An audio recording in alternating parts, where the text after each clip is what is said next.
Hello, my Bill for Thousand Nation. How's everyone doing today? Hopefully everyone's having a great day. If not, I hope it gets better from here. We are back with another Coffeehouse Crime. This one is titled "The Evil Facebook Killer Who Came Back from the Dead."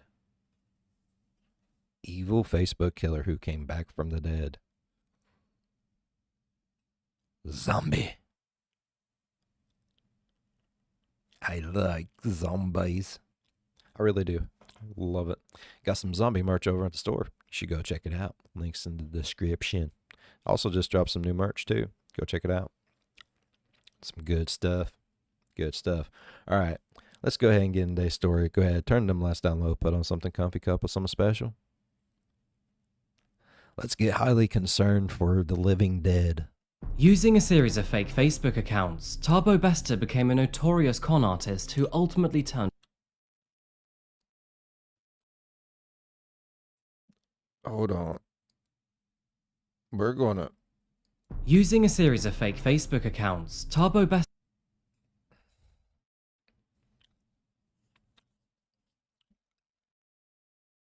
Is this a real picture? Because if it is,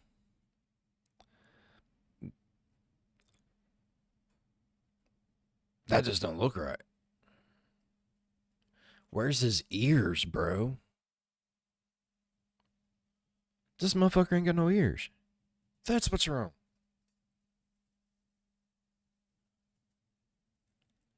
Homie, where'd your ears go? Can you even hear me? Can you hear me now? Can you hear me now? Can you hear me now? Bester became a notorious con artist who ultimately turned to the world of violence and eventually murder.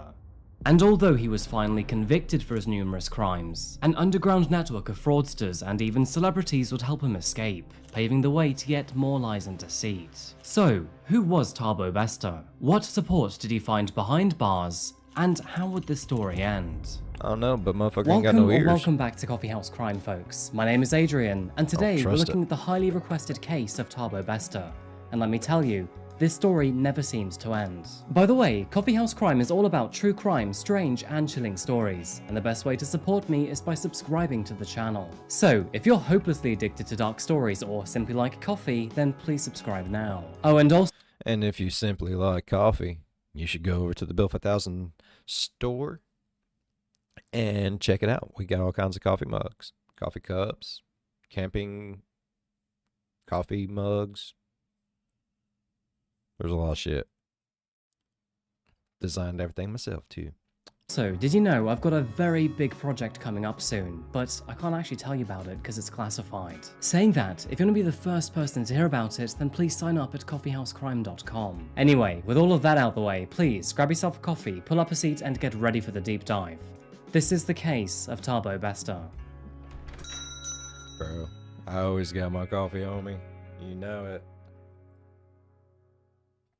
Here at Coffeehouse Crime, we are no stranger to the country of South Africa. It's well known to be a rugged and varied land, ranging from the outstanding natural beauty of its savannas to the urban scramble of its bustling cities. Unfortunately, wherever you go in South Africa, you'll find the country is riddled with high crime rates, from minor crimes such as petty thievery all the way up to murder. In fact, despite its incredible topography and beautiful culture, South Africa is known for having one of the highest murder rates in the world. So it's no surprise that we unfortunately find ourselves here rather often on the channel. South Africa's high crime rate derives from several factors, most prominently stemming from its poverty and vast inequality. The country's overburdened criminal justice system is also riddled with inefficiency, corruption, and internal polarization. This information is crucial today, and you will see why. In this video, we're diving into the country's largest city, Johannesburg. Colloquially referred to as Joburg, this sprawling megacity is home to over 5.6 million residents. And one of those living in the city was a man named Thabo Bester. Born on June the 13th, 1986, to Motherfucker his ain't got no 16-year-old ears, single bro. mother, Maria Mabasso, his childhood would quickly take an unsettling turn. At the extremely tender age of 1 year old, his mother understandably put him into the care of his grandmother. Raising a child as a young single parent in the poverty-stricken area of Johannesburg was not how she wanted her son to live, and Maria herself had to work extremely long hours just to get by on her own. Needless to say, this was hardly the right time to be raising a child. Having said that though, Maria would eventually have 3 more children after Thabo, making him the oldest of 4 siblings. Anyway, while growing up with his grandmother, Thabo spent most of his time at the Lau family household, who employed his grandmother as the housekeeper. She would often bring him with her to work, meaning that he had a good relationship with the family. Moving forward, the Lau family somewhat took Thabo under their wing. When his grandmother couldn't afford to clothe him, they would help with some of the costs. And they would That's even nice. cover his daily transport to and from school. As he grew older, Thabo became highly attached to the family and even asked them to adopt him. He further confessed that his grandmother was an alcoholic and that it was very challenging to look after her. And unfortunately, the problems with his grandmother wouldn't stop there. The relationship between her and his mother would eventually become tumultuous. And although his mother would try to visit him often, it would usually result in arguments between both women. By the time Thabo turned 10, he rarely saw his mother. His school performance began to suffer rapidly as a result. So much so that his grandmother saw no point in sending him to school. So at the alarmingly early stage of 5th grade, he became a dropout. Before dropping out, teachers would describe him as a smooth talker who would say just about anything, true or false, to get what he wanted. Sadly though, around this time, Thabo experienced multiple encounters where he was assaulted by other men, usually those coming to visit his grandmother. His home life became Damn. so bad that, by the age of Every time, man. Now I'm feeling bad for the dude I shouldn't be feeling bad for. Adrian, you gotta stop that shit.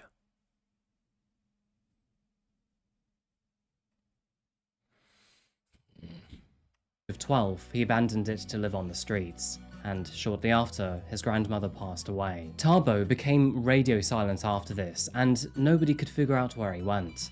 Not even his mother, Maria, who was desperately trying to find him. Living on the streets, he resorted to petty thievery, doing odd jobs for coins, spending time with gangs or other orphans. Now, unfortunately, gangs often use children to do their dirty work because they can't be convicted like an adult would. And this is how Thabo was introduced to the world of fraud.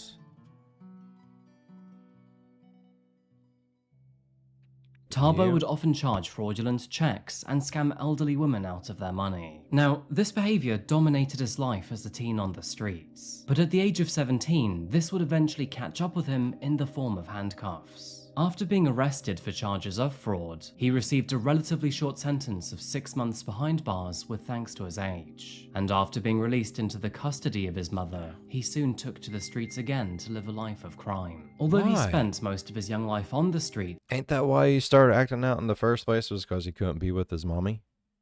And now he's with his mommy. He's like, fuck it, I've gone too far. I'm gonna keep being a shit. Thabo never actually seemed to fall into poverty. And we know this because he'd always wear expensive clothes and have the latest generation of iPhones and laptops. Now, I'm sure I don't need to tell you where all of these luxury items came from, as clearly Thabo also had a knack for thievery which held him far into his adult years. If you haven't already twigged from the title of this video, I'm sure you can take a guess on how he found his unsuspecting victims. And of course, that was via the largest social networking site at the time, Facebook. Thabo created a fake Facebook account where he posed as a modelling agency, where he would then go on to contact young women with the promise of modelling jobs. To make everything seem legitimate, he would usually arrange to meet his victims in fancy hotels. The thing is, he wasn't guilty of just fraud and theft alone. Sadly, Thabo was also a violent type of criminal, and once he had the women alone, he would often pull a knife on them and make them hand over all of their valuables. And just so you know the frequency of his crimes, he would allegedly steal 2 to 3 laptops daily. In many of these cases, varying degrees of violence were used, thus perpetuating the vicious cycle of abuse. Once an innocent child who experienced violence and abuse is now a terrible man who inflicts these things. Sadly, this is not the only way he would. You should take the things that happen to you and make, turn that around and not be a shit to the world. Try to be something better. Learn from mistakes and whatnot. Or, just keep the vicious cycle going. That works too, I would guess. scam, abuse, and rob people. In fact, Thabo had 13 accounts for his many different schemes. These included fake accounts of him posing as a housing manager, all the way through to an heir to an obscenely wealthy family. Thabo was an excellent liar and improviser, and could be extremely persuasive when he wanted to be. And as you can imagine, this made him an extremely proficient conman and fraudster. This sort of behavior carried the man well into his 20s too, allowing him to steal the equivalent of tens of thousands of dollars from others. And due to his many aliases, the police always failed to track him down. If it isn't clear by now, the man was living the high life springboarded by crime. Thabo would stop at almost nothing to get what he wanted, whatever that may be. And sadly, South Africa would eventually learn just how far the man would go in order to achieve his darkly selfish desires.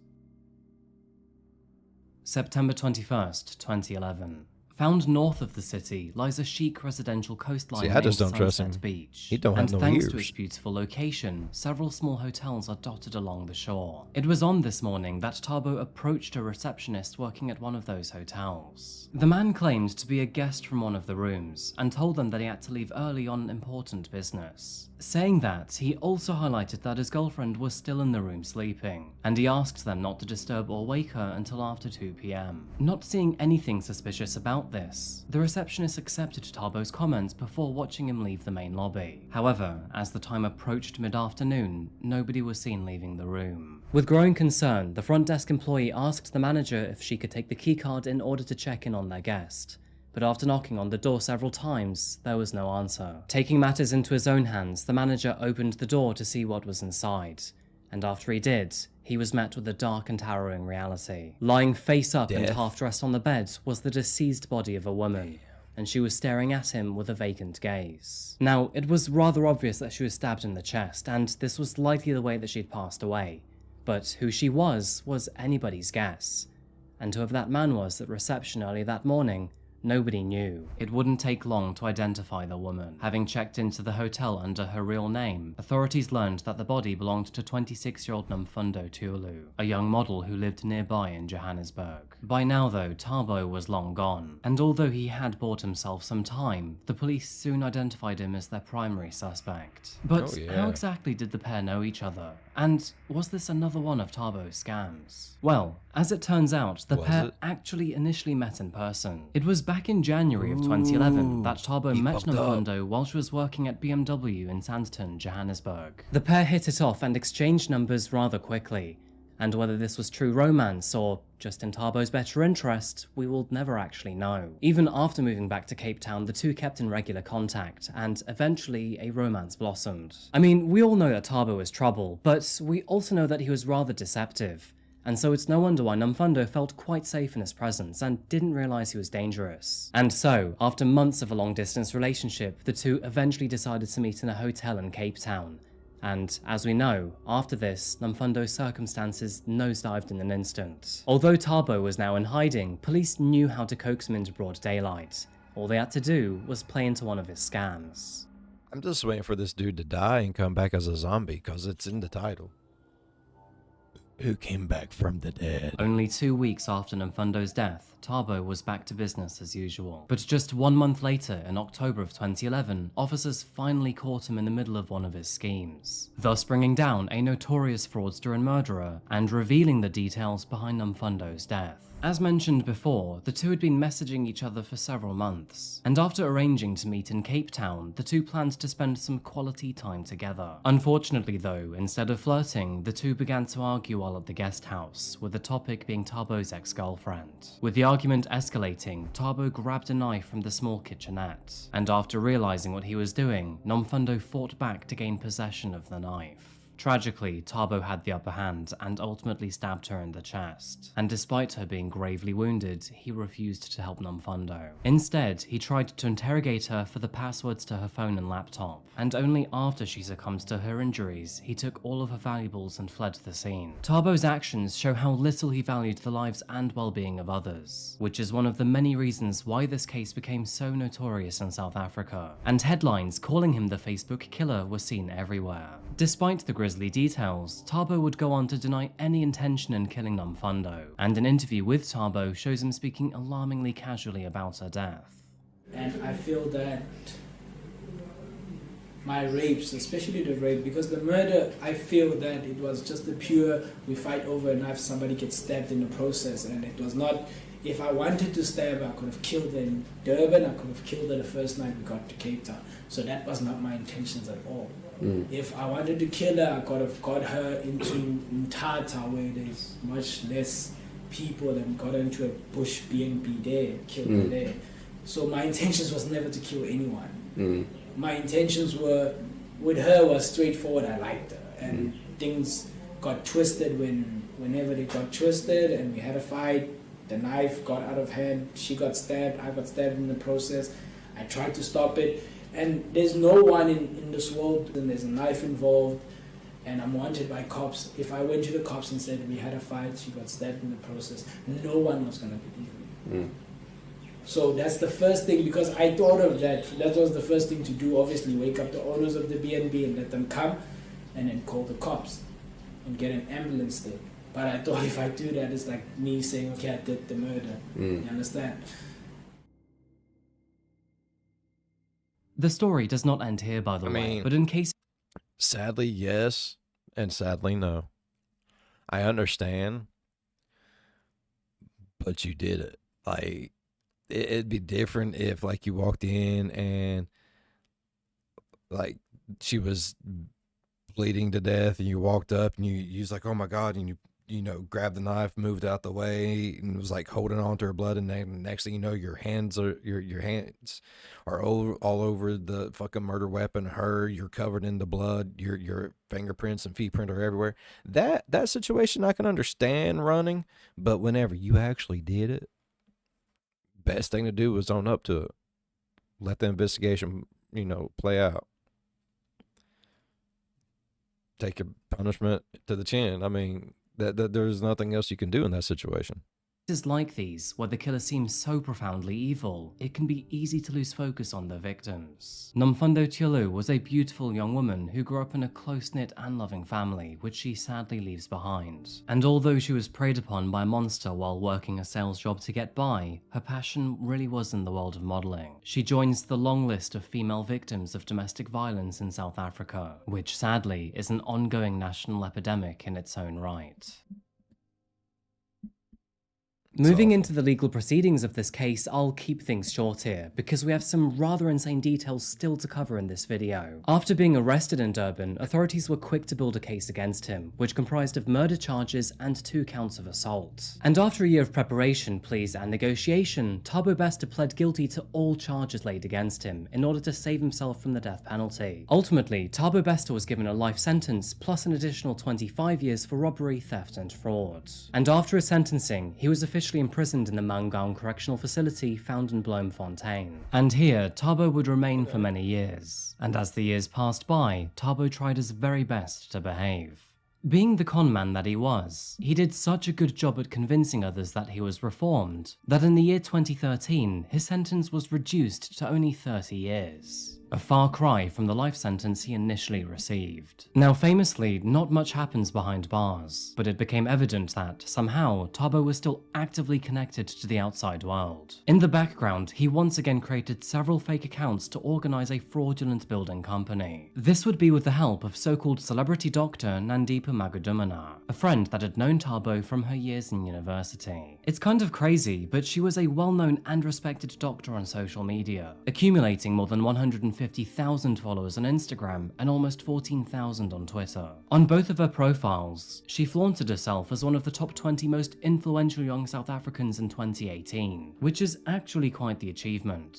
But saying that, it does beg the question, why was this successful young doctor and entrepreneur in cahoots with someone like Thabo? Exactly. For whatever insane It's all reason, shady. even after Thabo's charges were made public, she tried her best to get in contact with him. And once she did, she would even visit him in prison. Nandipa had very expensive tastes. She lived in luxury homes, rented private mansions, and drove around in swanky sports cars. Yet, despite her success, it clearly was still not enough. You could even say that greed got the bester of her. The two soon found themselves romantically intertwined with one another, which honestly sounds just as revolting as it is complicated. And are you ready? Because here is the big and sudden twist in our story today. Because was on May the 3rd, 2022, and 10 years after the man was initially sent to prison, guards were suddenly alerted to a situation that was happening in cell 35, which, by the way, just so happened to be the cell of Thabo Bester.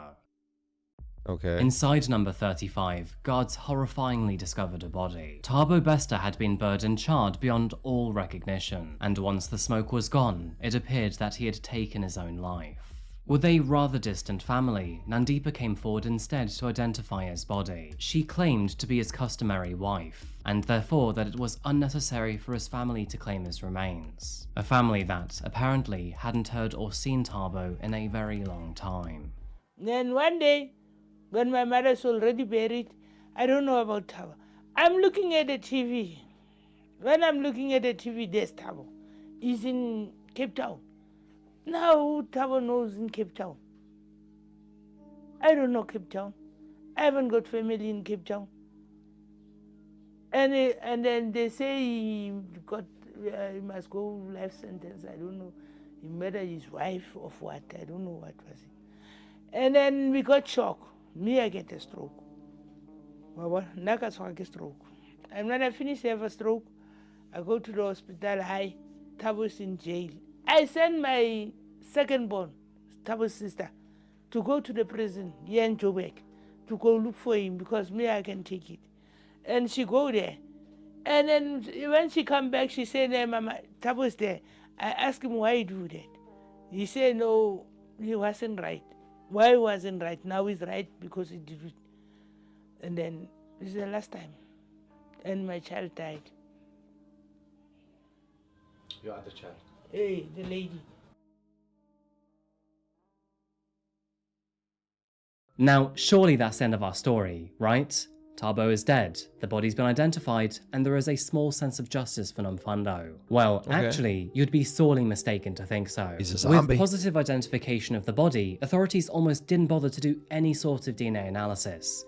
However, thank the caffeine lords they did, because the results would be groundbreaking. You can probably see where this is going, but analysis would confirm that the DNA of the body did not match the DNA of Thabo's mother. To make things even worse, it wouldn't be until journalists publicly exposed this information before authorities actually took it seriously. Now, I want you to think about that detail for a moment, because this basically confirms that authorities would rather wipe their hands clean than let everyone else know that Thabo had escaped prison. And if that ain't fucked, I don't know what is. Oh, that's fucked.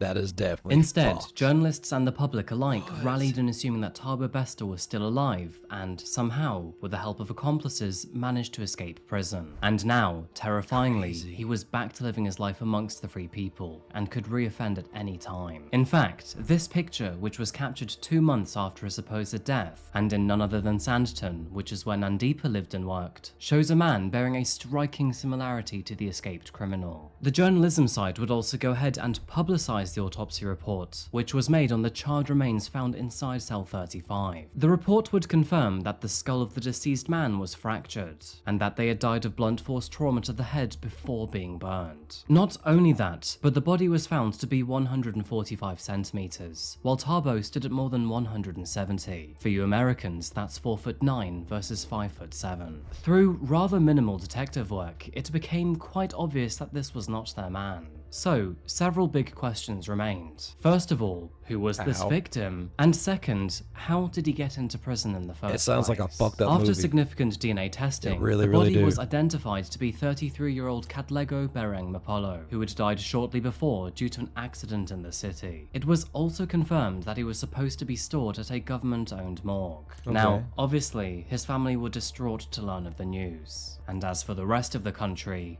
well, they were scared to realize that Thabo was out there. The government, though, stayed alarmingly quiet on the matter, and wouldn't officially declare anything until March of 2023. It was at that moment that they confessed that Thabo Bester had escaped from prison, and further declared a 100,000 rand reward for any information that would lead to his arrest. Converted, that's $5,300 or 4,300 pounds. Things would remain silent for a while, but eventually, several people came forward about a man they had conducted business with. You see, Thabo and Nandipa had been running a scam company named Aaron Properties ever since Thabo found himself in... Shit, I would have rat on him. You know what I can get for $5 grand, bro?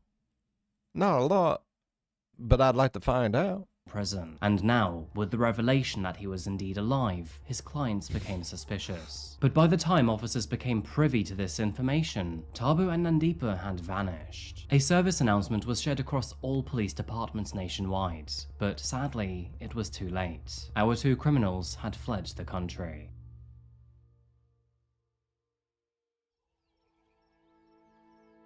Oh shit. This part of the story takes us 2,000 miles north to the beautiful country of Tanzania. Often forgotten That is about on the world beautiful. stage, Tanzania is one of the most underdeveloped countries in the world. And with such little technology here, Thabo and Nandipa were in the right place to disappear. But on April 100. the 8th, 2023, just 1 month after the government's official announcement, our two lovebirds were finally caught with their pants down. The two actually had Literally? plans to flee to Kenya, but were stopped in their tracks. By the way, it turns out that Thabo was never officially documented as a South African citizen, and instead was actually in possession of an American passport under the name of Tom Williams Kelly. Seriously, with the number of aliases this guy had, I'm surprised he could even remember his real name. Wow. Following the arrest, investigators would Good eventually lord. piece together what happened after May the 3rd, 2022. It's It hard was enough for me eventually to learned just be that, Billy. alongside 7 other accomplices, Nandipa orchestrated Thabo's great escape, which involved stealing a corpse, infiltration, bribery, and deception. Man, he had to have some motherfuckers working for him, bro. Like, there's no way this motherfucker did it all from the inside.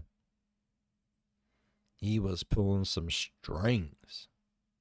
Investigations found that some of the wardens at the security firm, which also ran the prison, named G4S, were in on the plot too. Not particularly comforting knowing that there's so much corruption going on there, but hey. Nandipa's father, who was a businessman and also a former teacher, also helped by pulling a few strings for his daughter. This was a very well organised and, frankly, bizarre escape plan, all to get a former fraudster and murderer out of prison to conduct more fraud.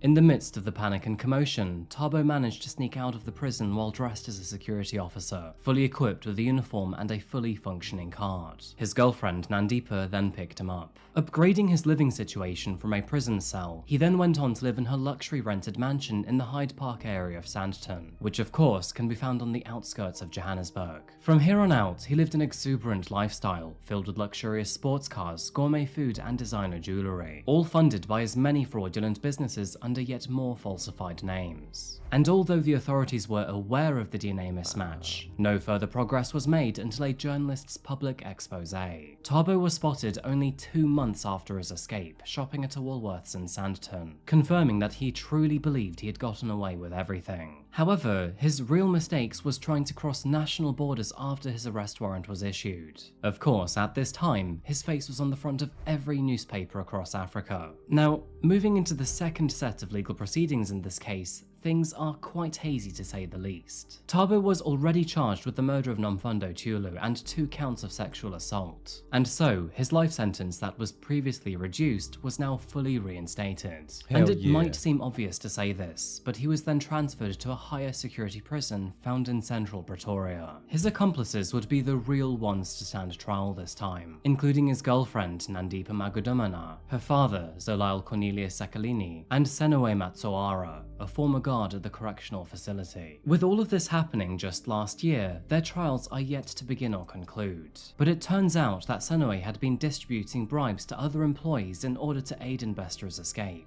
which included opening gates and disconnecting security cameras. Although Nandipa was the mastermind of his escape, she denies any responsibility, and instead claims that she was kidnapped by Thabo and forced to help him against her will. Which of course, and just to let everyone know, is absolute bullshit. Luckily, the court saw right through her lies, and she was denied any chance of bail. Court proceedings for the remaining accused are still ongoing, with fraudulent earnings giving the 3 enough money to afford good lawyers, which sadly seems to be making their prosecution all the more difficult. On the bright side, it's now clear that Thabo will spend the rest of his days behind bars. Unless, of course, he pulls another escape scheme out of the hat. But for his victim, his life sentence at least gives her family and her memory an element of reinstated justice. And although not much is known about now. Nomfundo, it is clear that she was an aspiring young woman who never deserved her fate. No, she did not. I don't think anyone who crossed paths with this And motherfucker yeah, deserved what that's they got. pretty much the case of Thabo Bester. All right. I really enjoyed today's story. If you all enjoyed this story as much as I did, please go down there, leave a thumbs up. It really helps the channel grow. While you're down there, go on over and slap the subscribe button. Become part of the Built for 1,000 Nation. We do some crazy shit here. If you want to know when that crazy shit happens, ding that bell. It might work for you. It might not. But if it do, jump in on one of my premieres, go over in the live chat and be like, hey, Bill, you know that ding you just keep going on and on and on about and no one really cares about? Yeah. I got smacked with it. And I just want you to know, I care. Leave a like and dip. That's all you got to do. As always, be good to one another. I'll see you in the next one. Bye-bye. Adrian, bro. Like, dude's a piece of shit. And you had me feeling bad for him at the first, which makes me you gotta stop doing that shit, homie.